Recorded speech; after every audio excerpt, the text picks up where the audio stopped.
Типа, это его одежда. Это не типа, это и есть его одежда. Да? Да. Прям в фильме он это одевал, да? Да. Біздің жерлесіміз С Оралдың пулеметный. с апреля до декабря, это ноября месяца они снимали здесь фильм, полгода.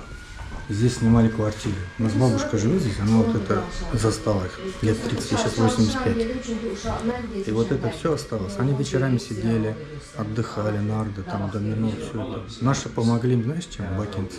Коньяком, понимаешь? На трезвую голову они такой фильм не сняли бы, шедевр. Они совместили отдых и фильм сняли. И у них еще что получается? Они всей семьей снимались тут. Допустим, в фильме жена Никулина – это жена Гайдая, а жена Никулина самого – гид.